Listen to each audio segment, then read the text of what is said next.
Hello everyone and welcome to the Hearthstone Grand Prix here at DreamHack Winter in Jönköping, Sweden. I'm Raven and we're going to be kicking off this Swiss tournament very shortly. We have 9 rounds in total of Swiss, then we'll be moving on to the knockouts a little bit later on in the weekend. But kicking off the day with me is going to be the one and only That's Admirable and Mr. Lorinda over on the end. How are you guys doing today? Looking forward to this one, Admirable, being DreamHack over on this side of the ocean. Well, this is where things started out for me. It was DreamHack Summer in 2014. It was my first DreamHack event at this exact location. So being back here is it's quite an experience for me, and it's always fun to be here, of course, casting with you and Lorinda. We cast at DreamHack Denver. Yeah, we must stop meeting like this. But yeah, this is also one of my favorite events as well, the whole of the DreamHack thing. DreamHack Winter last year was my first one, so you got a little bit ahead of me on that one. We got the summer and the winter thing going on. Yeah, like summer, winter. Ice and fire. They should write a song about that. They really should. Yeah. Or a few books, maybe, you know, make it into a bit of a trilogy, potentially. But speaking of Denver, both of you, as you said, were at Denver, and that was quite a crazy tournament for Hearthstone, at least. You know, what really stood out for you in Denver? I mean, Denver was insane because it was the 4th NA DreamHack of the year, and the 3 previous winners all made it to the top 16. So we thought we might get a repeat winner for DreamHack, which would have been pretty incredible out of only 6 events. But Dr. J got to the final. He was a chance of doing it for the second time. And he lost to Ike, who had this incredible, stupid record. Oh my gosh, I mean, that was like unbelievable. Ike had been touted as such a strong player, practicing with Zalay is the #1 name that comes to mind for me. And for him, it was such a memorable moment because he had really worked so hard to find himself at this advantageous position. And you started to see how big the deck building influence he had just on the metagame in general with players rotating it in. But then watching him actually execute that in a lot of his games where he would trade small minions equally with each other rather than just taking value hits on minions, he walked away with a 13-0 match record. Yeah, absolutely incredible. And I think we've seen a theme over the years of Hearthstone, to be honest, where a lot of players we are aware of will be like, this guy or this girl's really good. Yeah. And then we see them, you know, maybe a few months later in tournaments, oh yeah, they're really good, you know, they actually win. So it was great to see that from Denver, but this is in Jönköping, Sweden for DreamHack Winter and this Grand Prix. And we're going to, as I said, we're going to be playing out 9 rounds of Swiss, and then we're going to be moving on to the top 16 and onwards throughout the next couple of days as well. So plenty of Hearthstone going on. But for this tournament, who are some of the standout names for you, Lorinda? Because, you know, you love your stats, you love keeping track of everyone who plays in these things. So I'm presuming you've got the numbers on this. Yeah, there's a few players missing. I'm hoping Harry Seldon gets to come back here, a name that not many of you will remember, but he was the guy who won in Spain, but in Valencia, but he was having trouble actually getting here. We've got all the British boys. We've got Boarcontrol, who... No, Boarcontrol started doing more and more in the scene now. He's streaming more, he's playing more, and hopefully we get to see him at some point very early on. And a lot of, obviously, always the Swedish players. We have a whole Death Booze, Fluffy, almost all of them. Unfortunately, no Orange, but always... I think the home country has won every DreamHack but 1 this year. And that's pretty impressive. Muzzy won in Canada. Yeah, same thing. Isn't it? That's like territory. It's like it's the little brother's home territory. Yeah, exactly. They took the better spot that we didn't realize was better. Yeah, and this and this morning I've actually been speaking to a lot of the players as they've been getting ready, and honestly, more than one player has already said to me that they found building a lineup for this tournament extremely difficult. Mainly down to 2 things. One, it's last hero standing. It's not conquest at DreamHack. We play LHS, and that means when you win with a deck, you keep playing that deck, and if you lose with a deck, that deck goes away. So kind of a flipped concept of conquest there. But the other thing is, 1, you have to build the lineup for last hero standing, and 2, in this current metagame, it's kind of all over the show, isn't it? What do you even bring? And within those archetypes, what cards do you even put in those decks? Well, that's the thing that I think has made this tournament format so interesting to look at from an overhead perspective. You know, when we went into the first tournament that happened for this metagame, this is back with 2-mana Innervate and 5-mana Spreading Plague. Druid was abundantly clearly the best deck in the format.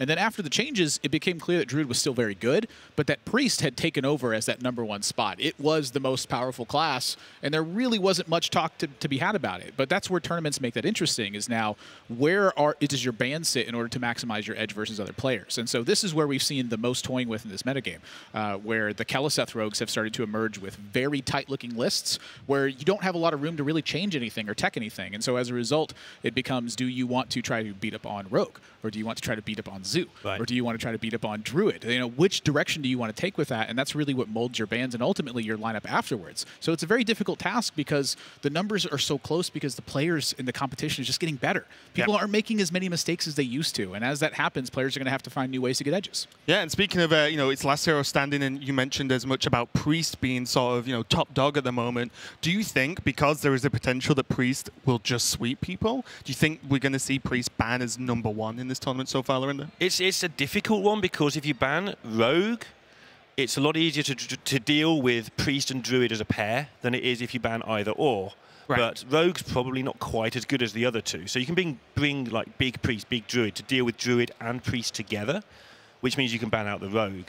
So, I don't know, it might not, even though it's the best deck, it might not be the most banned. It's definitely tough, isn't it? Because Priest is, if you can have strategies like that, and I do agree, but if you leave Priest up, it is Highlander Priest at the moment, which doesn't really matter if you bring a counter deck, you can just get swept, and that is the fear factor there. Well, that's where Muzzy in DreamHack Denver threw the wrench in the plans, and he brought Big Priest and Big Druid. So when you've prepared to fight off against Jade Druid, and you've prepared to fight off against Highlander Priest, then suddenly your opponent is bringing a different angle of attack than you expected. You've now introduced a new layer where it comes to deck building and when it comes to ban and just simply playing against your opponent in general. And that's what created this tournament metagame where I think that even though ladder isn't the most spectacular experience in the world for me personally, I do love watching tournaments and just playing in a tournament-like setting because of how much strategy is involved with building that lineup and the different takes you can use for stuff. It's really interesting, maybe a weird concept, that the restrictions in a tournament because of bans actually open the game up more, which sounds very odd to say. Yeah, it sounds very odd to say, but it does make sense. Promise me. But in terms of the actual lineups we've talked about in general and general strategy of actual bans, what do you guys think of decks? Are we going to see anything come out of nowhere? We've seen in the history of DreamHack that it feels like this tournament is the one where someone brings something a bit different and it works. You know, N'Zoth Paladin at one point. You said Muzzy, Big Priest, Big Druid. You know, is there anything like that you're expecting? Well, I even think back to Gara winning with, like, back in 2014 with, like, the Ramp Druid that had, what was it, what's the poisonous snake guy's name? That 2/3? Oh, yeah. Poisonous, the 3, Emperor Cobra. Emperor Cobra in his Ramp. Before my time, though. In his Ramp Druid deck. And he won the whole thing. And it largely was because of that deck's performance. When you look at this particular metagame in general, I think that the bans really introduce a new layer to it. And recently, the two decks that have stood out to me most is, #1, the change to some of the Highlander Priests that I've been seeing, where players are opting to go for Prince Keleseth in a more dragon-focused package. And the other one that I've been seeing is a Zubat Paladin, which is an aggressive take on the Murloc deck, where rather than run Cold Light Seer, you instead run Zubat and 2 Galaka Crawlers to try to punish your opponent's pirates, but then also have that card suit as a viable threat versus some of the slower decks that are out there. And you still have the Curator package, of course, to pull all of those things together. But yeah, that's going to be interesting. I don't know. I've not personally seen many Zubat Paladins, at least on ladder. I was obviously aware of the deck. But it'll be cool to see what people have brought. I do believe our first match, or at least is planned to be, Boarcontrol versus Sjow. Round #1, Lorinda. Tell me about these players. So Boarcontrol, these unheard of players. I mentioned him earlier. Yeah, Sjow is an interesting player to have on stream as well because he started off obviously as a streamer, the warrior god, the guy who just streamed one class. Then he opened up sort of, oh, let's stream everything. And at some point the switch went on. It's like, I'm good at this. I want to be competitive. And so he got some HCT experience. He got a lot of decent results. He overslept for one of them. And then last time in Sweden, he's getting closer and closer to those top 16s. He's definitely capable. Boarcontrol, on the other hand, he has won everything on the national level in the UK. He just destroys the field over and over again in the UK. I think it's fair to say, though, I mean, there are people who have done other events, but he's won nearly everything there over and over. And he's streaming himself now. He's even started doing a bit of casting as well. And he understands decks incredibly well because he puts so much time into just learning each deck. Show a little bit more flair. He'll try a bit more of everything. He still sticks to the meta, but he'll mix his own versions on it. So going to be a close one, and it's not nice for one of those to be losing in round 1. Yeah, really interesting as well in terms of the matchup being quite a juxtaposition in terms of the players themselves. Boarcontrol waiting for the big breakout tournament, as you said. You know, great winning the tournaments that are, you know, the national UK tournaments, but winning a DreamHack, I mean, that really puts your name out there and gets you on the map, so to speak.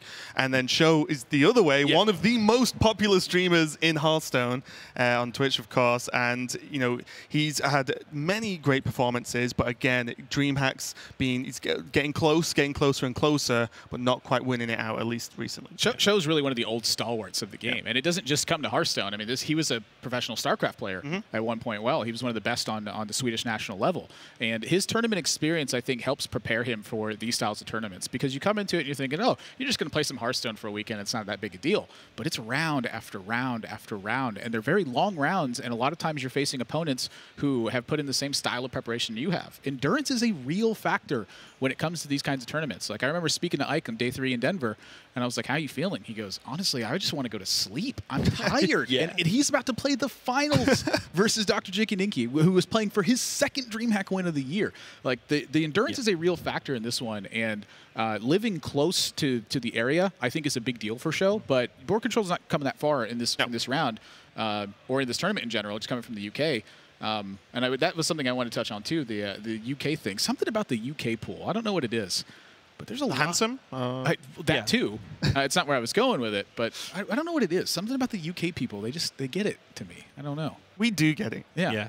Oh, you talk about the players. Oh, sorry. I thought you were about the UK pool of casters. I thought we were talking about that. Too. Yeah. You guys they just get together. They enjoy it. A lot of them hang out at Meltdown in London, and they get together maybe once a week. They've started they haven't really made much of an impact on the world scene between them yet, apart from George C.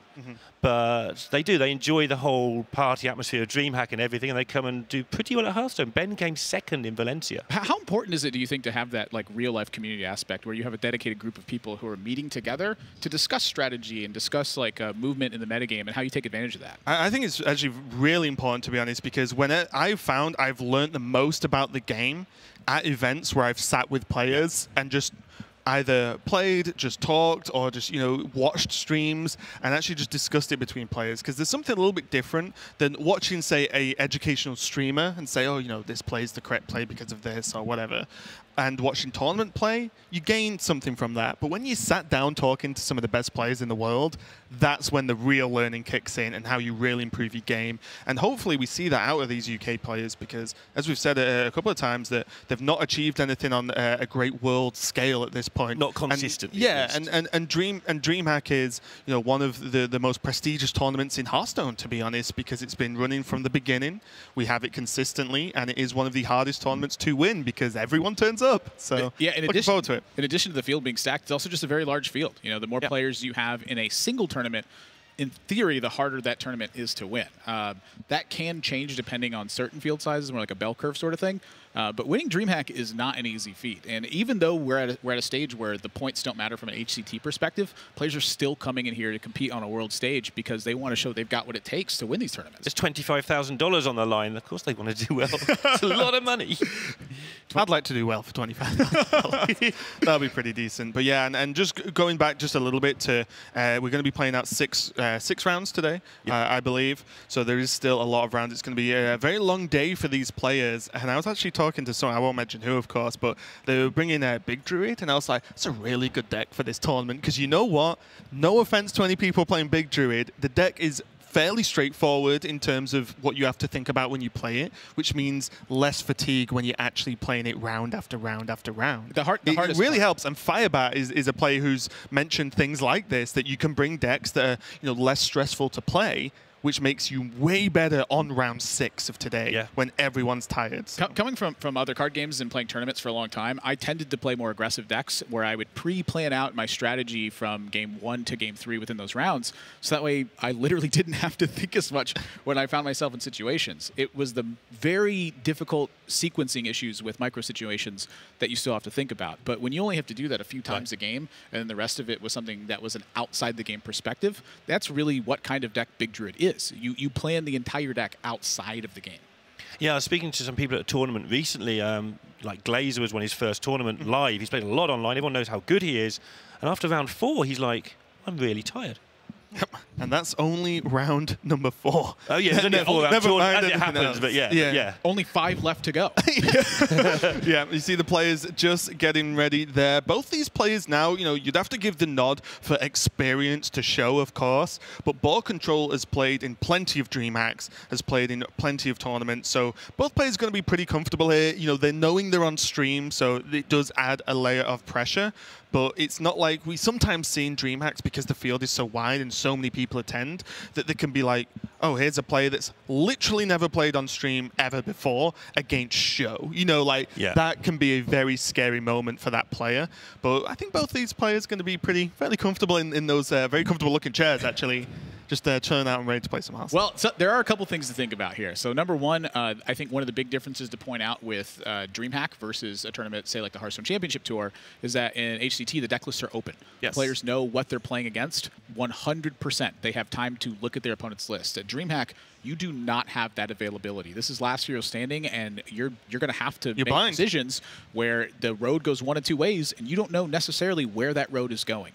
So that's a big factor to think about. And then secondly is when you're playing on stream and you're on air like that, those big headsets they're wearing are noise-canceling headsets. So they have white noise being funneled into them. This isn't like sitting at home in your boxers just imagine the way and white Cheetos. Noise funneled into you. It's like just an interesting phrase there. Like when I talk to Sidonia at Denver, for instance, he talks so much about how he's like, it's harder to concentrate just because you have this white noise in your ears entirely the whole time. It's not a natural situation to be in, right? You play the game. So you can't hear anything going on. So like if someone's hooping and hollering because they're watching the game, like me, for instance, you're not going to hear that. Like you might still hear me through some white noise, but not nearly as much. You don't know what I'm hooping and hollering about. And that's really the big point of that, is that the comfort level for sitting in that particular position, it's not at all like being at home playing Hearthstone. Yeah, and I think you hit the nail on the head with one of the tough points here. With the hidden deck lists and the fact it's last hero standing, it's very likely that players can make the wrong ban choice, not because it's so much on them, but because the decks didn't work out to be what they thought they would be.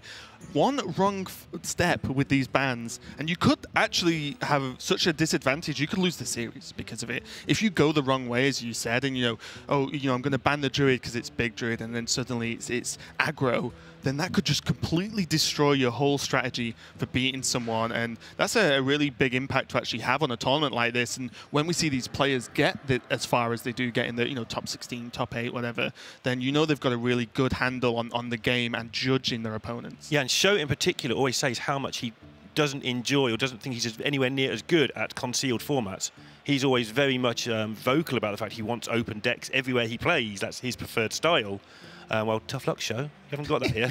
You've got to deal with this, and that's why he comes back to get that experience. Obviously, he's a terrific player, so he can deal with it, but he does get very upset about that sometimes. And we do have the picks and bans ready for the players, so let's have a look. We've just talked about how important the bans are, so we can actually have a look and check what they've actually removed from their opponent's choices here. So the Druid is gone for Boarcontrol. Boarcontrol going to be on Paladin, Priest, and Rogue, and Sjow's Rogue is gone and be on Paladin, Druid, and Priest. And already there, that's starting to tell you a story. We talked about preparation and banning and the multiple availability of archetypes within classes.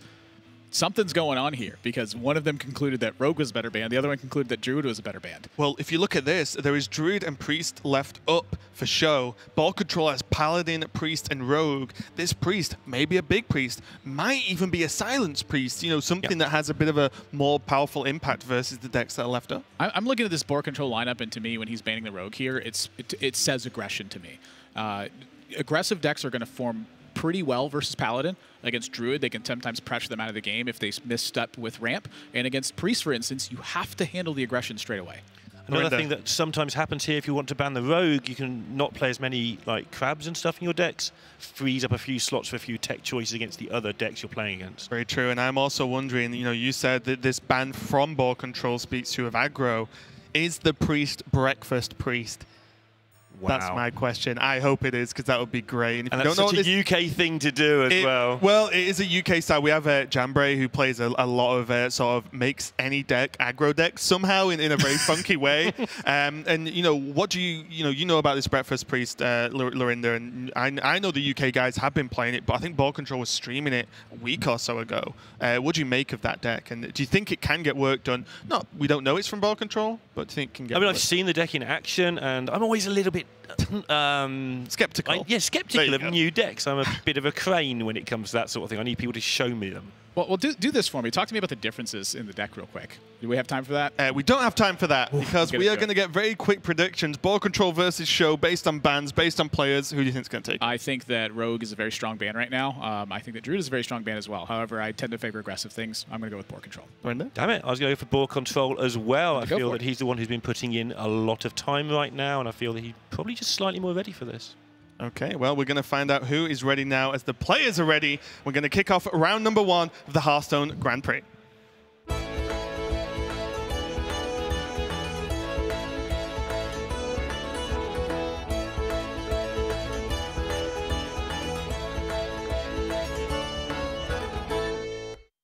That's right. Boarcontrol versus Sjow is coming up first to kick off DreamHack Sweden here. And boy, this is such an exciting moment for me.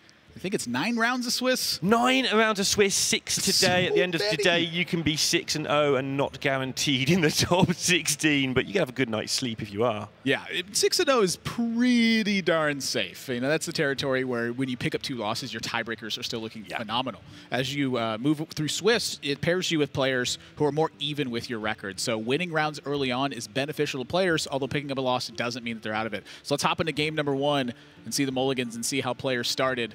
And there you can see Boarcontrol with a couple of Saronite chain gangs in his opening hand. Sjow starting out with Murloc Paladin with Grimscale Chums in it. So tends to be a little bit on the aggressive side. But again, I've been seeing Zubot versions of this, which still play Curator package in them as well with quite a bit of top end. And there's something to be reckoned with. They pretty much have game at every step of the way. Yeah, I've not seen a lot of the Zubot. How aggressive is that particular variant? So the thing about me for Zubot is that you play it when you're running Galaka Crawlers. So that would speak to something Sjow could be doing here because he's left Rogue up. The other thing it does is it splashes onto Zoo very well because Zoo is playing Pirates at the moment with the South Sea Captains. So there is a lot of incentive to play it if you want to be leaving up Rogue, because Zoo is just such a powerful deck right now that you have that splash potential as well. But with Boarcontrol, again, leaving up Druid and Priest, if Paladin is the 3rd deck in your opponent's lineup, something aggressive works very well against that. One of the best ways to fight against Murloc Paladin is to simply chew away their minions in the early game, and then they don't have an easy time seizing back the board. Interesting to see how Boarcontrol's recent streaming, casting and stuff stands him here in good stead with his patches in his opening hand. He has been prone in the past in big stage matches to not tilt as such, but to get pretty down on himself if things don't go his way early on. And this is round 1 against Sjow. He can't afford to get down on himself here. Well, he's still got a good matchup, so that's, I think, one of the big things that's factoring in for him here. The fact that he has tempo plays that can buy him value as well, that's the 1-2 punch versus a Murloc deck, is being able to value and tempo at the same time. So the patch is certainly hurting that potential a bit, but his opening hand is still very good. Yeah, and already from his reactions, he's much calmer than in previous times I've seen him on stage when slight negative things have happened to him. In the past, he starts getting so down, it's so incredible, but this is a man who's changed, I think. We're early in the day, too. You know, if, say this is round 4 and these players are 3-0, how much does that patches draw suddenly affect him in that situation instead? You know, not every player is going to be affected by that idea, but some players will be. And to me, that is really something to speak about as well, is the mental fortitude you have to have when you're facing unfortunate incidents. They're going to happen over the course of a tournament. You have to handle them in stride. You can't just let them take over and let that snowball your tournament out of control. Yeah, I mean, 9 rounds of Swiss, things are going to sort of balance out. Obviously, there'll be 1 or 2 people have it a bit of a tough time, but basically they balance out. You've just got to look at this and say, okay, that's one of them. Let's hope there aren't too many more today. And so far, he's doing fine. Sjow, though, is going to get incredible start here with his hand. This is about as good as it gets if you're playing the Murloc Paladin. However, again, Boarcontrol has some pretty hefty ways to start fighting against this. Yeah, plenty of options available. He may start with a Swashbuckler and just see what more options he can get. Paladin has plenty of cheap buffs that could come in handy here. I'm looking at that Firefly token. I'm looking at that Swashbuckler, and I want to say that Backstab is aimed at the Murloc, but there is an option for Boarcontrol to just simply fight for that board, and because he's drawn that patches, maybe save the Backstab for like turn 3 or turn 4 when there's a minion maybe he can't handle as well. This might be the turn to dagger up. I think you want that dagger active, but it's really slow if you do it now. So he's got to work out when he can find time to spend that 2 mana to get the dagger, which is so powerful against these small minions. Yeah, when you're fighting for an early board, That is, the early turns are what decides who's at the advantage. Yep. And so making sure that you're absolutely picture perfect is so important. You don't just account for the cards that are in your hand, you account for the cards that you're likely to draw too. Yeah, let's say Boarcontrol feels like he's at a big disadvantage here. He needs to play for what his likely draw is that can help him in that case. And he has decided that, okay, I've got a turn 3 play, which is just empty what I can see. There aren't many great 3-drops in the deck. There's Captain, there might be a Fledgling, especially if he's going the aggro route, but there might not be much more. There's a Zubat. It's a Zubat. That deck has been such a good performer when I've seen it. That card is just so good in this deck. It's like unnerfed Shattered Sun Cleric in this deck. Okay. Back in the day, Shattered Sun Cleric used to be just a 3-mana 3/3. That doesn't seem fair. It was not fair. It was very, very strong. And because this deck needs to play Murlocs in its early game to suit up the synergy properly, Zubat just makes a lot of sense. So it doesn't actually do a whole lot as such in one go. It's just the incremental amounts that it does for you in this early game. It's that tempo and value that you're looking for. It's something that Murloc Paladin doesn't have a ton of since Murloc War Leader lost the health buff on its effect. Yeah, people have been scrambling to find a way, because Murloc War Leader is still super good. Oh, yeah. But they've just been scrambling to have that little bit of consistency that they lost. And maybe this is the answer. We're going to find out. If we're seeing it already, and we've talked about it already, this might be the day where you see lots of Zubots. I spoke with a few players this morning as well, and a lot of them seemed like they were bringing Murloc Paladin. Interesting. I want to see how that turns out. For Boarcontrol, however, his hand continues to polarize. He's got a couple of very late game plays and then a lot of dry hand in this situation. I think Boarcontrol is in a lot of trouble. His first 2 pickups were not good. Something he has to think about here is when he wants to remove the Murlocs. Now, that sounds a really strange question, but if they're going to get buffed later by maybe a Blessing of Kings, maybe there's a bigger fish to fry than this 2/2. That's why he's taking so long over this turn. And actually, he's decided that he's got so little resources, he wants to get another dagger for another 2 attacks. I'm quite surprised by that, because the Swashbuckler could potentially provide him a resource, as well as the same token that we saw the Sarnite Chain Gangs get mulliganed away. So if he were to draw Sarnite Chain Gang in this spot, he would want those small minions out to start chipping away some damage. That's not really his main priority in the matchup, however. His main priority is to stifle the aggression from Sjow and let his late game take over. However, when his hand is quite weak right now as it is, I'm curious if he needs to spend his resources a little bit more liberally and try to find the time to do that. Yeah, so his decision last turn was exactly that. It's, do I think I have enough resources to hang on one more turn? Or do I have to like start getting a little bit sort of all in? And he concluded he did not have enough resources. Right, he doesn't have enough resources. He didn't feel the all-in was worth it to hang on. And he thinks he could actually buy one more turn, and he bought another turn. And now he's got rewarded for that by picking up his deck hand. Well, in this instance, it panned out about the same, because he would have been daggering up anyway this turn. So what happened was he actually lost the information on that Swashbuckler, and he lost the attack on those 2 minions. He did gain a couple of health out of it, though. The consequence of that, of course, is say he draws SI7 Agent in this spot. Right. SI7 Agent looks a lot better if he hangs on to these minions instead. I mean, no matter how you slice it, there are benefits and consequences to plays. And it's my job to help illustrate that to you. Yeah, and this is where these top players end up being the better players, because it's not anyone, but you can make that decision when it's open to you and it's obvious these are the 2 choices. What these guys do is identify what their choices are so much better. Some people wouldn't even have considered daggering up last turn as even an option. Boarcontrol, he's going to hold the Swashbuckler rather than the Flame Elemental. He's just valuing his hero power as a complete and utter, as a resource that you can just keep using for 2 mana a turn. Well, what do you think of the 1/2 over the Swashbuckler? Because the Swashbuckler, again, provides him potentially a resource for next turn. I mean, it stops Sjow from having the option to use his hero power. It doesn't, but it straight up stops that, whereas the Swashbuckler wouldn't trade. But like you say, he's giving up a potentially great resource. But I like how he's going about this. He's trying to just hang in there until things change. And things will change, because there's a Bone Mare in his hand and a Lich King. Well, Sjow looks like he's approaching the first turn. He may stumble as well. And Sarnite Chain Gang gets picked up. So now Boarcontrol has some information. He knows that Sjow does not have a Murloc in hand, because the Grimscale Chum did not actively buff something. Right. A big point of information for Boarcontrol. The second thing he now knows is that Sjow is a little bit more aggressively oriented, but that Zubat helps him piece together a lot more of what the deck looks like. He can now expect Cairn to be there. He can expect Cobalt Scalebanes. He can expect the Curator and no Primordial Drake. And he is writing down a lot of stuff. I suspect he's writing down Show's potential list here and trying to work out what things are missing, what things could be in his hand. That information, there's no Murloc. When the deck is full of Murlocs, there might not be that many things left over. Yeah, and just look at his facial expression. He's clearly starting to take that into account, and that's where this high-level thought begins. How can Boarcontrol take advantage of this or minimize Sjow's advantage in that case? Also needs to try and work out how much damage he can afford to keep taking in his face. Ooh. Wow. That is very interesting. That looks like a pretty fantastic play to me, but so does the Sarnak Chain Gang. This guarantees that you get something to do on turn 6, however. And again, with that dagger that he's forcing himself to use a lot of, this now means he's definitely got to play on turn 6. This also means that a buffed minion will more likely stick to the board. Right. Because he's going to be using the Sarnak Chain Gang to try to absorb some of this damage instead. See Sjow playing as wide as possible, try to diversify the resources and maximize this redemption. So now with Cairn and Bone Mare on deck, Sjow's plans are played out. And Boarcontrol picks up South Sea Captain to go along with this. But I imagine there is going to be some weird attacks here to start things off. Yeah, Boar will start off by trying to work out if he can actually say, right, Sjow has chosen not to play this secret. Was there a time he could have snuck one in there? Is there a secret it cannot be or would not be logically? Yeah, so this checks for the Noble Sacrifice as well as takes out a minion. So that was step number 1 for him.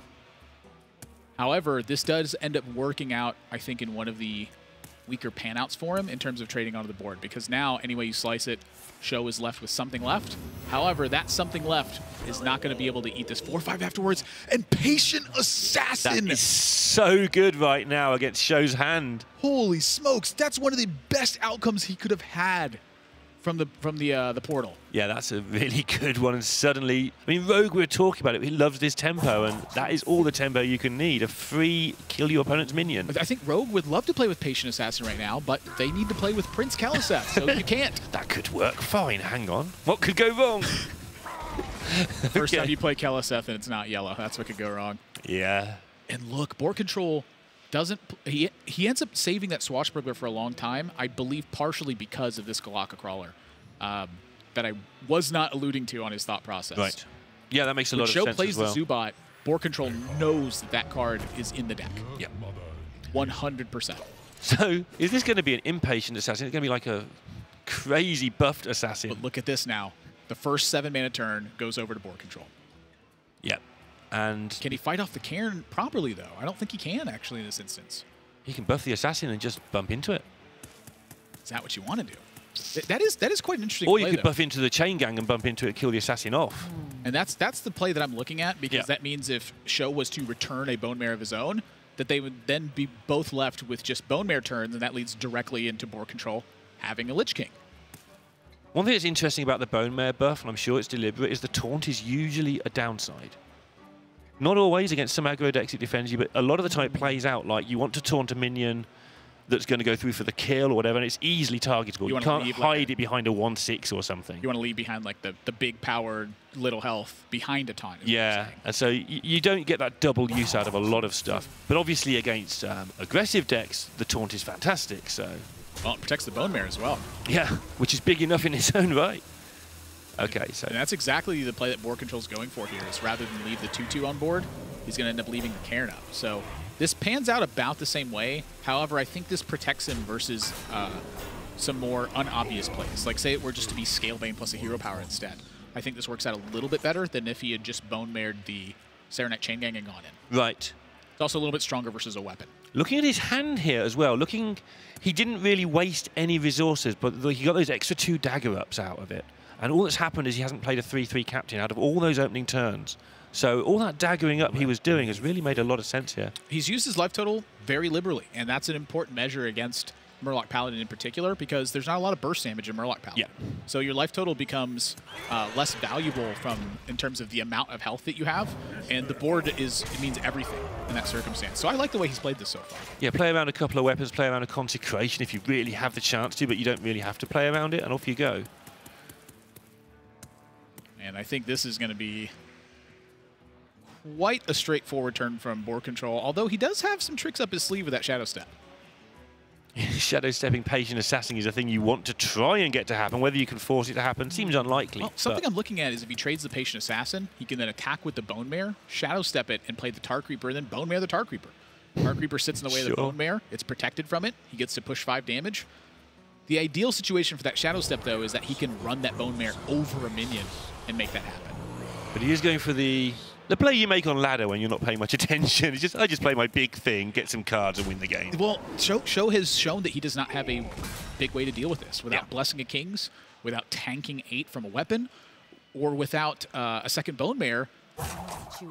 Tarim is part of that as well. Yep. I mean, that Lich King is looking like it's going to live, from Boarcontrol's perspective, a lot of the time. Yeah, and how does Sjow do this? Does he need a curator to even get out of this trouble? Is that one of his comeback cards, or is it too slow? And I like the push from Boarcontrol here. Again, I think he has a delivered hand read that Sjow does not have a way to deal extra damage at the moment. And it's going to live, and that is a major problem for Sjow. This game might have just turned the corner for Boarcontrol.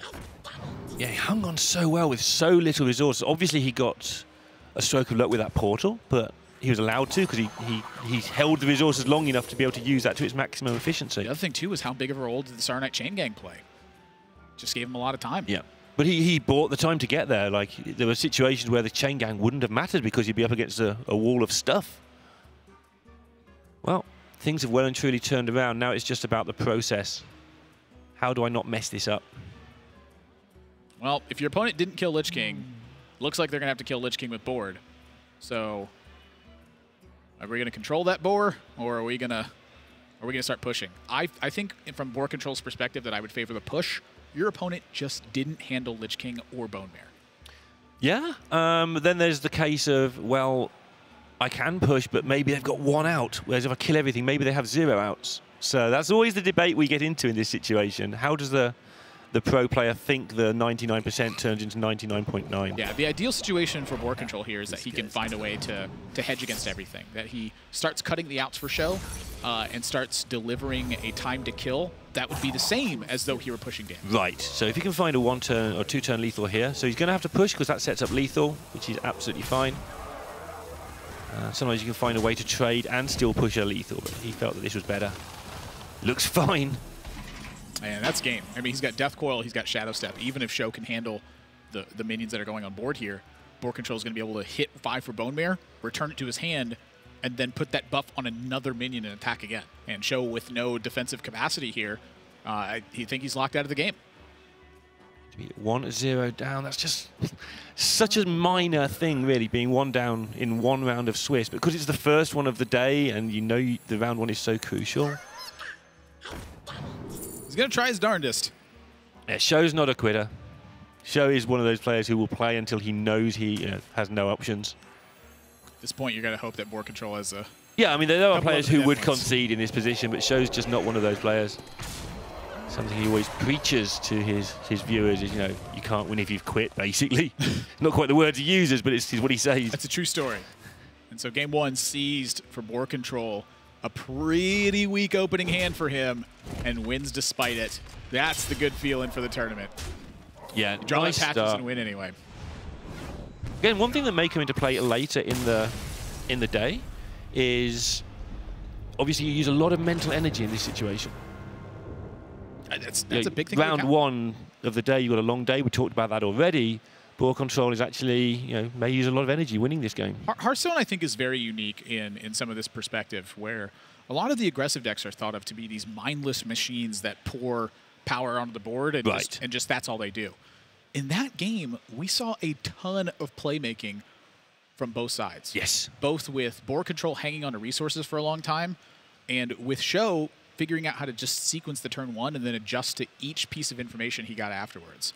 In Sjow's perspective, that backstab changed the landscape of how his opening turn looked.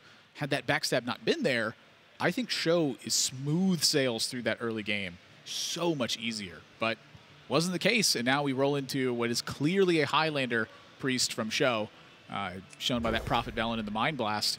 And the Mind Blast is quite telling here. I would tend to say this is a more combo-oriented version with more card draw in it. Right. So you see the Mass Dispel. I'm curious if Sjow is a Gadgets and Auctioneer kind of player, or if he favors the Lyra. I don't know. I haven't seen enough of him testing it, but my feeling is that at a tournament like this, you want the Auctioneer more than the Lyra. I just prefer it personally, and I think it's slightly better, all things being told. But if, obviously, against an aggressive deck, the Auctioneer becomes a lot worse. But in general, if you're just defaulting to not sure, I think Auctioneer is just the better one. You win the mirror match. You want to draw cards in your deck rather than just get extra resources. Yeah, Mass Dispel says the same thing, really. Mass Dispel often does nothing at all. It comes in and out of this deck. It has draw a card written on it, so it's a natural choice to try. But it does keep drifting out of the deck. It does sometimes handle like Shaku or like in a pinch situation maybe peels a Bone Mare buff. Yeah, that's very important. This tends to be a fairly decent matchup for Sjow, but Boarcontrol now drawing Leroy Jenkins. This is actually an important card for him to draw right now. It may not look like it because it's not going to be used for quite some time, but the way that Boarcontrol wins this matchup really is by finding that one window of opportunity where enough damage has stuck to board that he can then make an aggressive push with the rest of his resources. So a big part of that is Leroy Jenkins and Shadow Step, is being able to land that 1-2 punch with some damage on board. And we saw him mulligan away the Cobalt Scalebanes. That's another card that performs pretty well versus Priest because of its inability to be removed via Dragonfire Potion. So that minion surviving and then moving into an 8-mana turn means that a Leroy plus a Shadow Step suddenly offers you 17 points of damage. Yeah, I saw a match recently. Skarakai, English player, she was playing in one of the most important games of her life to get to a big event, and she kept the Flappy Bird and the Scalebane in opening hand and mulliganed away the 1-drop and went through because of it. Just kept the stuff that beats Priest. I think it's quite wise. Oh my gosh, and Sjow opens, he draws the Power Word Shield so that Radiant Elemental gets to stick to board and picks up Raza from it. Yeah, this hand, I mean, if you can deal with your opponent's minions with your minions as a Priest, it just opens up so much room for your AoE effects to do the rest of the work. Yeah, it's not really an easy thing for Priest to do because so many of its minions are just, they're pretty average stats. Yeah. You know, they come in at 2-mana 2/3s, and they come in at 3-mana 3/3s, and they have effects that incrementally step up that advantage.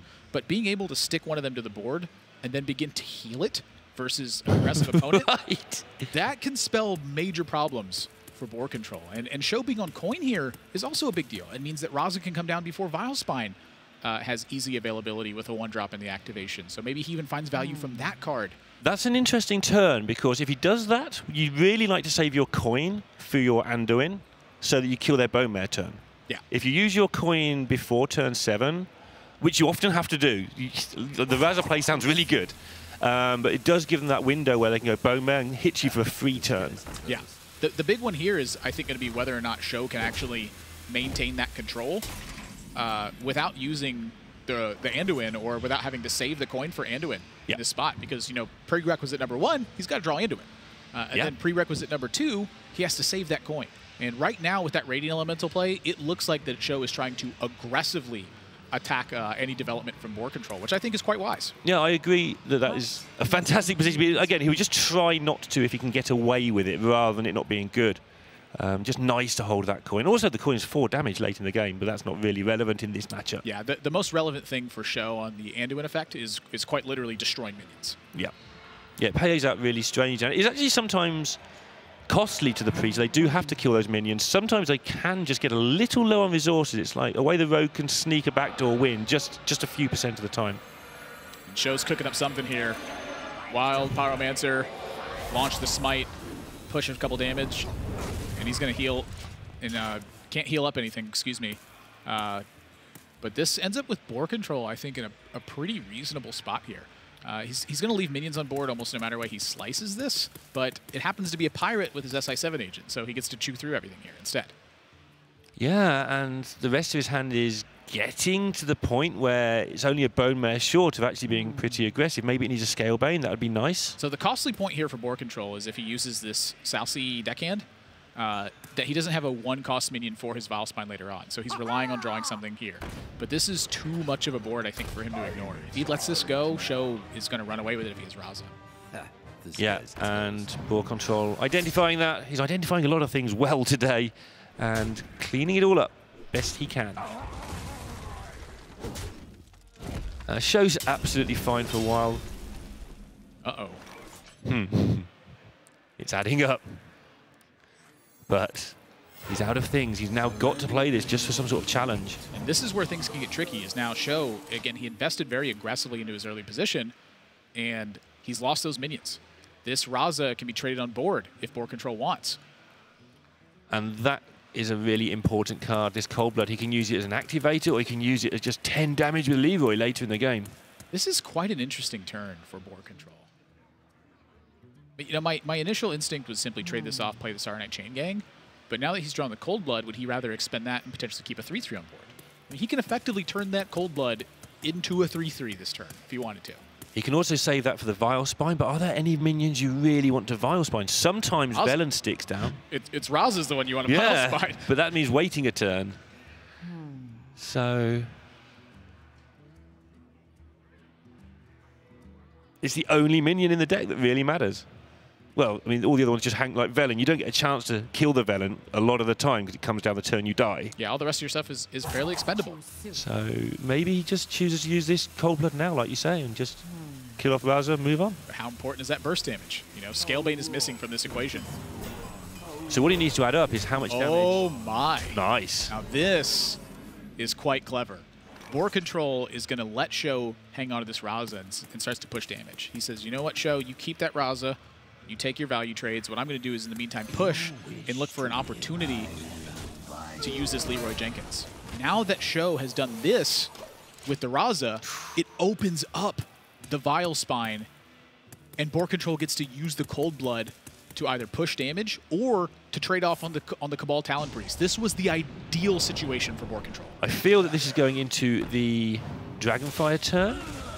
So he may just trade to make sure that nothing too bad happens. Well, I think guess he plays your own stuff up. So. I think that Sjow working so hard to protect the Raza was a soft read for Boarcontrol that Dragonfire wasn't there. Yeah. And now Sjow, this is what happens occasionally in this deck, is you just can't get to your stuff. Interesting that he's got to save the Master Spell for the Bone Marrow as well, even though he wants to cast it. Scalebane gets picked up for Boarcontrol as well.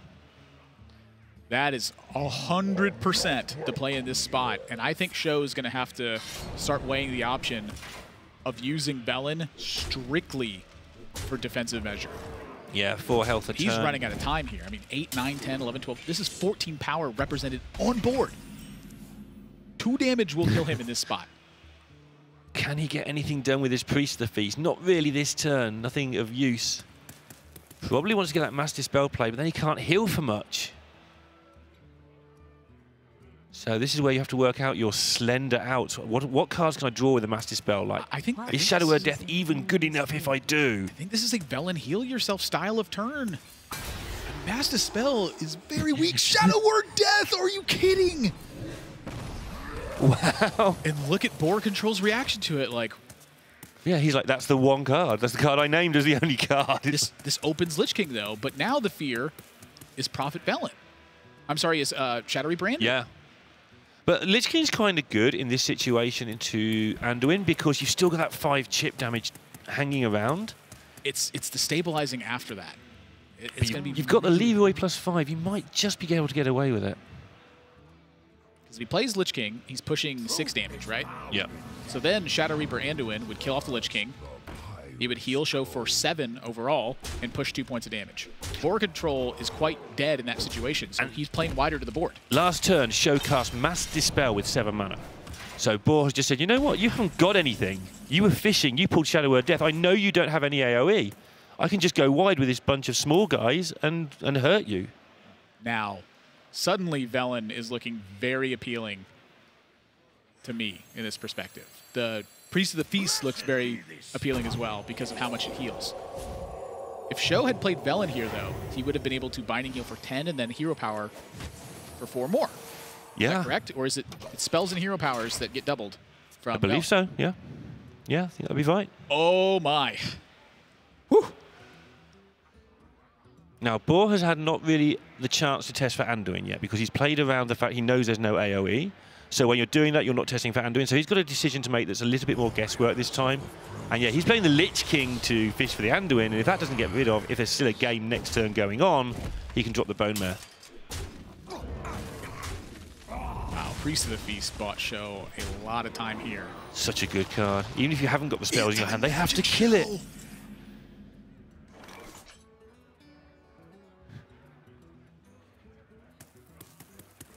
Sjow is very far from delivering a lethal blow. And he's quite far from stabilizing this board position as well.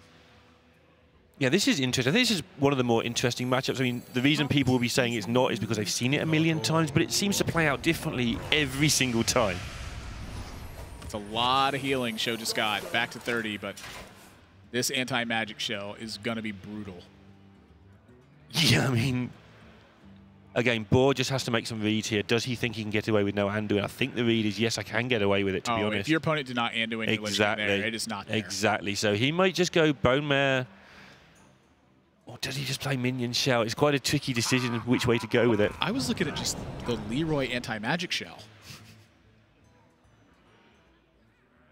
And that's further complicated the situation. It's a lot of damage. He can still I mean, you don't want to leave Velen on board. It's much harder for your opponent to play Shadow Reaper Anduin if it's drawn when they have Velen on board. Another thing he can consider here, actually, he's seen Raza, he's seen Velen. Sjow has 2 cards in his hand. Boar maybe thinking he just can't ever beat me. Shadow Step as well. Boarcontrol has so many good cards in hand. He's just got to piece together how to best exhaust the rest of what Sjow's got and deliver the most damage. Yeah, Sjow's not going to be able to do much even if he gets Anduin if you're careful here. He's not going to be able to kill you in time with 2 cards and no Mind Blast. So there's the anti-magic shell, and there's heaps of damage coming in. So now, Sjow quite literally needs to draw Shadow Reaper Anduin or Dragonfire Potion here, or he's a goner. Yep. And the Leroy Shadow Step's just too much anyway. And actually, yeah, with the Leroy Shadow Step, I don't think that it's enough even with the Dragonfire Potion here. Plus the anti-magic shell that's just chilling there. Well, there's the DFP. DFP. Ah, the heal for 4. I was looking at it as a heal for 2. That does keep him alive for a turn. But when you're that close to dying, you know things are a bit tricky. He's going to lose. So now, here's the play I'm seeing from Boarcontrol, is that with this play being made, Sjow's got 1 card left. Yep. If he chooses to use... Is that enough? That is enough. But if that wasn't enough, he could have played Leroy Jenkins and Shadow Stepped it, delivering 6 damage. Right. Then the next turn, used either the anti-magic shell or the Bone Mare alongside the second Leroy Jenkins. A huge Leroy Jenkins. To deliver that last bit of damage. But the South Sea deckhand here gives him just enough. Wow. The fancy plays. I think he's, One more time. 2 rogue wins. And of course, that's the counter deck. In Last Hero Standing, if it goes to 2-0, it usually means the guy who's 2 behind has lost their counter deck. Boarcontrol is looking... Yeah, I don't think it was a fancy play. I think he could have killed it slightly more efficiently. And I think he just alerted himself to, oh, maybe I'm not quite 100% on this. It wasn't a fancy play. It was more of a, why didn't I just play the Leroy first sort of thing. The Shadow Step seemed irrelevant. Obviously, his thought process was not comfortable there. So he's just trying to wake himself up. But did he not show a Shadow Step in game 1? I don't think it's about showing it. It's just that he could have just played Leroy Shadow Step. I think he's unhappy at his thought process. It doesn't matter. Looks great to me. I think he just thought that Shadows... Yeah, I can see he's not happy with his thoughts. That is a common This is what I say about he beats himself up about the tiniest stuff. It will be something that nobody else even understands. Well, 3rd matchup in a row for Sjow now, trying to beat this rogue. And this time he's going to have to face down the early Keleseth. And he's got Jade Druid with Galactic Crawler in it. That seems to be a theme amongst his decks, is that he is hating on pirates coming into this event. I mean, it's a decision you have to make. Do I want to ban Rogue, or do I want to let Rogue stand up? If you want to let Rogue stand up, you lose slots in your deck. You have to play some Galactic Crawlers. You look at this particular series here, they had the exact same classes coming into it. Boarcontrol chose to ban away Rogue, Sjow banned away Druid, and now Boarcontrol is up 2-0 with Rogue. Yeah. Yeah, interesting. And we were talking about that must mean there's either aggro or crawlers hanging out. It's just one match that we've seen so far. But think about the difference of impact it's had in this. Yeah, well, Boarcontrol is able to not only use the Rogue, which is a powerful class, but also play tech cards in his other decks where these crawlers are hanging out in shows. Because they look kind of sad when they're 2-3 and your opponent plays around them for 6 turns. This is an interesting play from Sjow here. A lot of times when players are playing Jade Druid, I notice that one of the more common mistakes that's made is that they play a Jade and then they just play a Jade and they play a Jade. Where with Jade Idol, the fact that you've lost a lot of the burst potential in terms of development with Innervate, that it's wise to oftentimes save Jade Idol until you can play 2 Jade men in the same turn. Just to present a variety of threats for your opponent. You're trying to duplicate the effect that Innervate gave you, which was just powering out more things at the same time. When he plays these one at a time here, it's still good. It still just ramps up his Jades, but notice he is missing a Jade thing next turn. That Jade Idol 1/1 right now, it's not doing anything. Right, so this stuff will get picked off over 2 turns and won't matter, but if they come down later, maybe... The benefit of this, of course, is that it really looks appealing for Boarcontrol to now use any pirate in the world. And that's exactly what Sjow wants him to do. Sjow would love to see a South Sea captain in this spot. He would get to ramp Nourish into Galactic Crawler, eat the captain, and then have Aya Blackpaw and Spreading Plague on deck.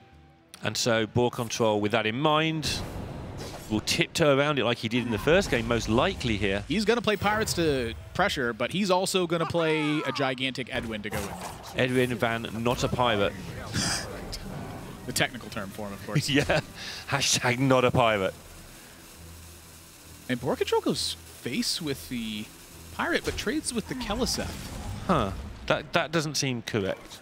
Only tiny differences, but yeah. Well, it's quite a large difference. I mean, in any event that he draws Shadow Step that he'd like to use on Keleseth, in the event that Sjow has a Galactic Crawler here, he gets to eat a 2/2 instead. That's on the other side, you could say if he draws a Shadow Step, what's used on patches for 2 sneaky damage, or 1 sneaky damage, maybe. But I think it doesn't seem correct. Wow, this is a brilliant play from Sjow. Oh, bring your captain on. Because he didn't trade his pirates in, he's expecting the captain. Well, not necessarily that. It's that he wants to get max value of the Spreading Plague. If your opponent has these little things and play their liabilities, rather than play the Galactic Crawler and just feed it to the board of the small pirates and then nullify your own Spreading Plague, instead he gets to utilize Spreading Plague, and sometimes he does find the captain as a big benefit. This was a brilliant play from Sjow. Bull could have seen through that a little bit, actually. I don't think he could have. I think he needed to just deal a bunch of damage. Which was right, but he got punished. Maybe didn't need to drop the swash. He had a decent board. It's a 3/3. He was doing a lot of damage. Okay, it's a 3/3. Yeah. He just got punished. This is gain 30 life. Yeah, and you lost your captain. Who needs Reno Jackson when you have Spreading Plague? Oh, that still gets me going every time. You say Reno Jackson is like, I'm now out with his cast for 5 minutes. Scale Bane gets drawn. Look at this These are just haymakers back and forth. Love to see this. And I think we've got more of this coming with the next expansion as well, talking of haymakers. Don't get me started on that. If you talk to me that way this early, you're going to have to take me on a date later on. Oh my goodness. That is insane! All right, that's the rogue out of the way. Lorinda literally just marked on his notepad 2-1. Now, I still think that Boarcontrol has a minor chance, but it is very minor. I think Sjow here is free to actually push damage, though, and not worry about the board state. He thinks so, too. And that's exactly what he's going to do. That swipe draw was the obvious mark for him to start pushing damage, but the 6/4 Aya Blackpaw is really the telling part to me, where Boarcontrol has to attack taunts, and Sjow is free to just push the Aya damage with the Jade until that's cleaned up. This is the Boarcontrol I was talking about earlier in the broadcast, before he went 2-0 up, the one that always looks under so much pressure. Like, how much mental energy does he use up just trying to combat the pressure? And how much does that affect him, though? You know, that's... It doesn't for the large part, to be honest. It never usually makes him make mistakes. Almost every player gets nervous at some point. Yeah. And it's quite natural to get nervous. Like, I mean, if you're not getting nervous, why are you playing the game? I've talked to DreamHack about it. He says every single time that he competes, he gets nervous. But he said the important part was it doesn't affect his decision. Right. It just affects the way that he feels. You know, being able to overcome that small facet is a big deal. I mean, if you're playing a game you don't care about, you probably shouldn't be playing it. And that's more than enough damage. That is the 2-1. I don't even have to note it down. I was thinking Boarcontrol swashbucklers into his own Spreading Plague was maybe the way to get out of it. But either way, Sjow returns with Druid. And so now, if Sjow brings this to Game 5, the ban on each side starts to look correct. Right. So this is the important bit for Boar. If he's playing what we think, like the obvious decks, the standard lineup decks, then the Paladin's got to do a job here, because Priest versus Druid is one of the worst matchups in the game currently for the Priest. Like for any sensible matchup. I think it's not quite as bad as it used to be, and I think another big telling point of it would be does Sjow have Medivh in his deck? Okay. I was not sold on Medivh at DreamHack Denver. In fact, I was vehemently preaching against it. There's a 4/6 in Boarcontrol's opening hand. Yeah, Curator. Yeah. I'm curious to see what the rest of this is, if Boarcontrol's on the Zubot train or not. The Zubot train. And well, that's like a cheap trainway. He is on the Viles Fin into Rockpool train, which is a lot better, I'd say. But for Sjow, you know, talking about that Priest versus Druid matchup, I was not sold on Medivh at DreamHack Denver, and I was vehemently against it. And as I've started to see the matchup unfold, the loss of Innervate made you lose so much explosive potential versus Priest that I start to believe now that it is quite important. And that's a little plot twist for you there. Boarcontrol draws patches.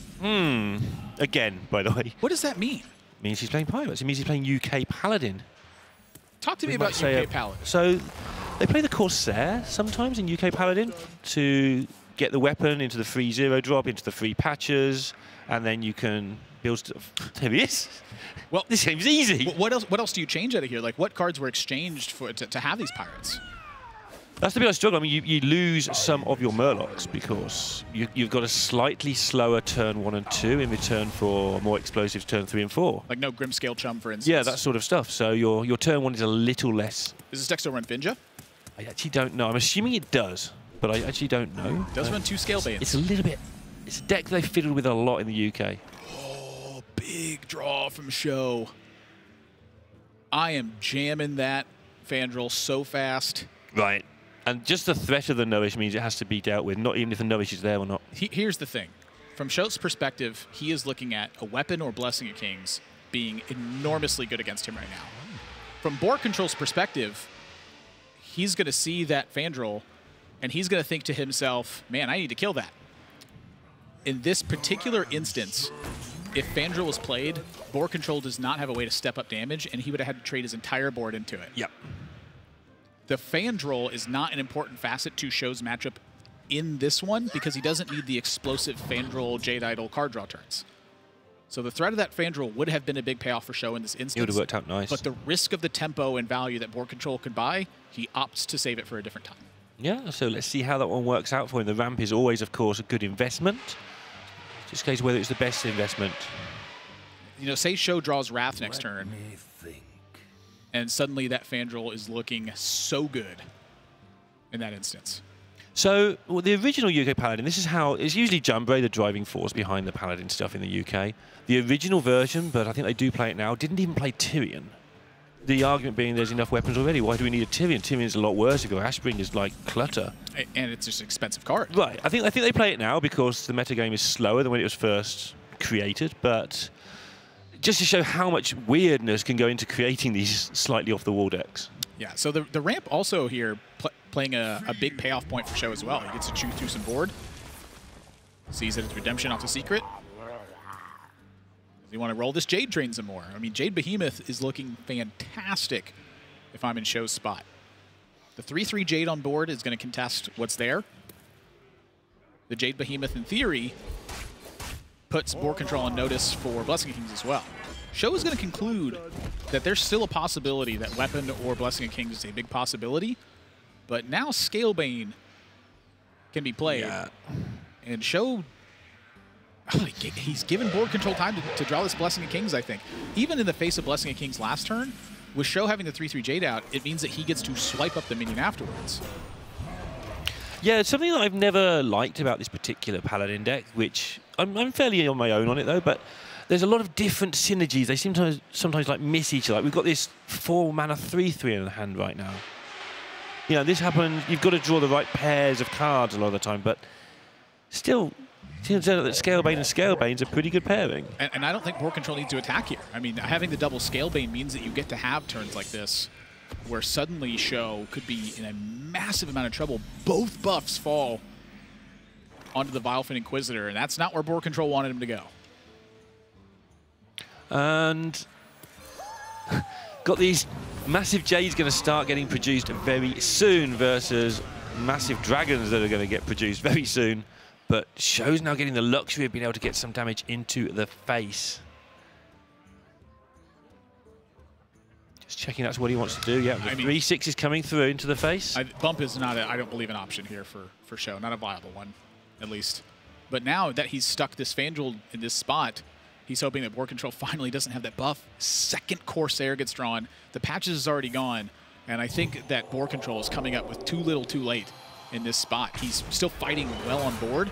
But the problem with it is that now Sjow has hit his power spot, where every single card he draws offers him a lot of potential. Yeah. You know, you look at like Innervate, sure, that's a little bit weak. But any Jade card he draws, any card draw that he's got available, any time that he draws damage to put pressure on board, and I think Boarcontrol takes the right option here of pushing, but that's a big one. And we're going to see this recurring theme all day, by the way, which is where the 4th deck has got a job to do. And... Oh! You okay about that date for later? Well, you made it 2-1. I'm about to make it 2-2. Seems good. Oh, you've made it 2-2, I just see. Yeah, there you go. So I preemptively strike on my notes. I've said this before. I write them down early, and if I have to cross it out, the mess reminds me there's something to talk about. That's a good idea. Except it's a mess, so I never know what I was talking about in the first place. So there's the Medivh. Lorenda's just one big mess. Just a giant mess, guys. Don't be like me. And Fandral, I think, has done his job. I think it's fine to trade off here and preserve the life total for Sjow, but I think he's free to use his life total as well. However, when these two cards have been held as long as they are, unless Sjow knows that the patches means that it's stuff like Corsairs he hasn't been able to play, which is clearly what he's concluded with this attack, that he's free to play this pretty much however he wants. Now, can he get away with not playing the Medivh going into Game 5, which he knows is a Priest game? Absolutely he can. He's got the Malfurion with Fandral on board. The Chum, by the way, is still in Boarcontrol's deck, so this is much more aggressively seeded, even though the Curator's still in here. So the Curator's... So maybe no Tyrion, maybe no top end. So I'm thinking no Tyrion. You know, he's got Ultimate Infestation, he's got the second Jade Behemoth. When Sjow got through the early game as comfortably as he did, because Boarcontrol he drew the patches, he drew the Corsairs and no weapon, Sjow he smooth sailed to this point, even tanking himself down to 9. That is a lot of freedom in how comfortable Sjow is when he just expends 8 life to kill that second Scalebane. I'm going to extrapolate one game of Hearthstone through about the 2,000 or whatever are going to be played here and say that the 4th decks are going to be so crucial here. Both Paladins here failing to win a game. And by the 4th deck, I mean the one that isn't your Rogue, your Druid, or your your Priest in the normal lineup. Well, I've heard a lot of players, when I talk to them about tournament strategy, they have said that is the trick to the format. Which deck do you want to ban, and then deciding which deck you ban oftentimes decides where you put that 4th deck and then how you build the other 3. And you only need to get 1 win with that 4th deck. It's last hero standing. If that can go 1-1, you are sort of in such a great position. You've taken down one of the big decks. The circle of life is over. How about an extra 4 power and 50 health? Yeah, how about Game 5? Yeah, Boarcontrol.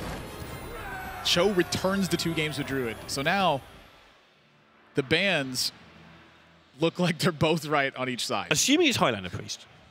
I assume it's Highlander Priest. That's what we're assuming. Like, it's a good assumption, especially Boar likes to play the solid decks. And again, remember, I said that I think the Medivh is the big kicker for Sjow. That if he doesn't have Medivh, that he can struggle versus Priest if he doesn't have one of the picture-perfect opening hands. Medivh changes that landscape quite a bit, where it offers him a lot of aggressive potential. Oh, but it's Big Priest instead. And there's Barnes in the opening hand, which is the one card you care about in your opening hand, I feel. Mind Games in Boarcontrol's hand. Huh. I've seen versions opt for the Embrace the Shadows package. So, but I think I've yet to see Mind Games. What on earth? That's are we supposed to be a counter eggs to in Big this Priest? This is a nod to Big Priest and to Big Druid when he plays Mind Games, because he's intending on banning Rogue. So Mind Games operates very poorly versus Rogue, but versus the 2 matchups that can throw him for the loop with the Big Priest and the Big Druid, he's got a tech card prepared. That's absolutely insane. And now, I'm not saying that that's going to work, but that is clearly the game plan with that. And he finds Eternal Servitude off the Shadow. Admirable's having fun, ladies and gentlemen. Admirable is enjoying this particular game of Hearthstone. Probably rather too much. That's just the theme of my life. I enjoy everything too much. Good. That's a good way to live your life. It means we have balance on the table.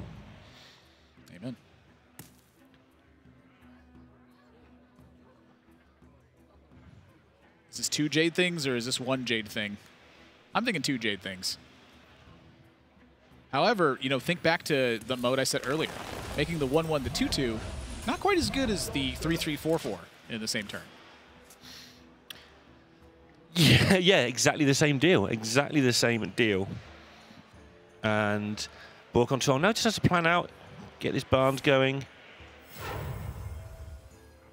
And here we go. What's he gonna pick up? That is the nightmare for Sjow. The last thing he wanted to see was that Barnes. It fetches Lich King, the weapon, not too vital at this stage. But now, Sjow has a clear image of what he needs to fight.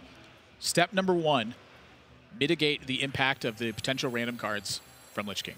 Step number 2, set up to defeat an Eternal Servitude that you can expect to see. This is enough power to fight that second Lich King, but does he have enough gas to push past after that? I think he might. With Nourish into Jade Spirit, which is what he thought about when he went with that Jade Idol and that Jade Blossom turn, it means that he's free to trade on board very hard to kill this Lich King off, get more threat development, and then move directly into Ultimate Infestation.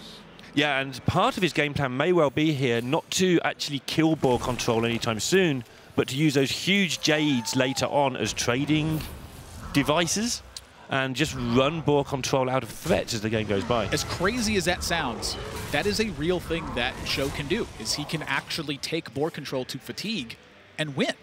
I like it when people say that I'm not quite as crazy as I sound. That's great.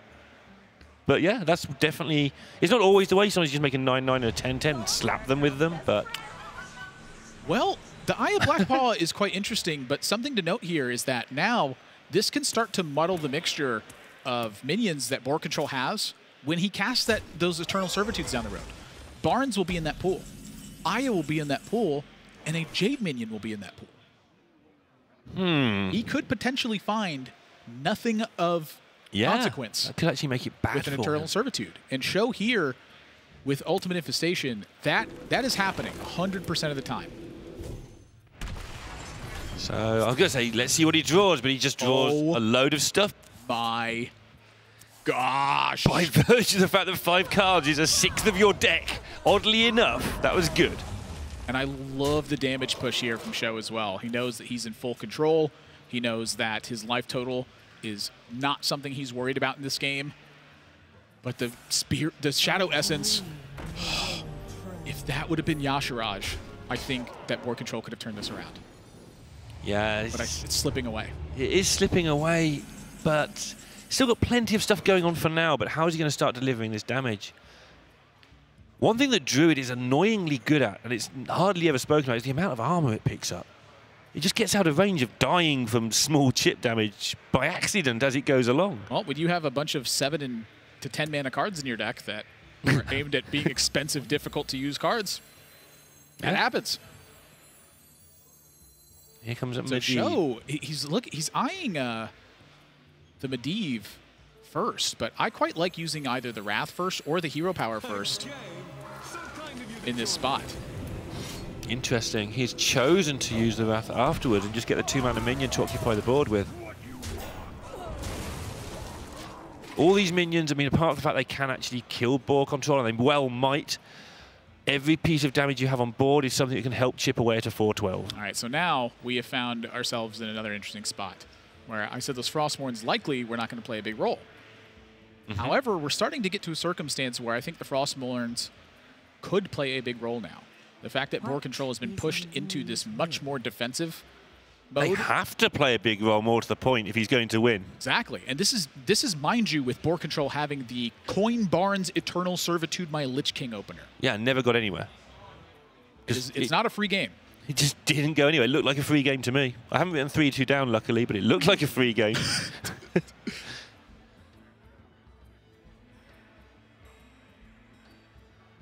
Boar, again, he's in that situation. Are these Frostmournes my only chance? Are they a thing I can ignore, or do I have to use them? Well, this turn may not be set up for it. But the question is, how does he get to that turn? And this is such a difficult board to deal with. Your potion doesn't really do much. You can't put your own stuff down.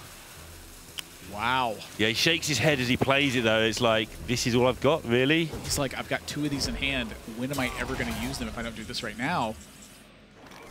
And we saw how much he is trying to get the most out of every single card in game 1 when he used that Rogue Dagger 3 different times. And take note of that Fandral draw from Sjow. I don't believe that he's going to play that before he draws his second Jade Idol. I think his game plan is to play Fandral, to use a Jade Idol, and then nourish afterwards. So in the meantime, you're going to see him use his other resources to try to get this done.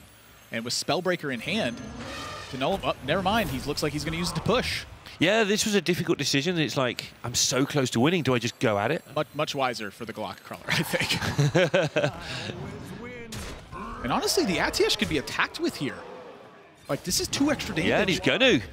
And Boar's down to 5 at this point. So that shuts off Ysera's Awakens being freely played. Boarcontrol would have to occupy healing before using it Ysera's slows Awakens. down every point of damage with that lifesteal ability. And then when that happens, the Atiyesh can threaten lethal with the hero power and the extra 1 damage. And Sjow all the time has this Spellbreaker in hand as well. This looks like it is going to be the home country Sweden taking on my country UK in a 1-0 lead. Well, Boarcontrol can still live here. He can live.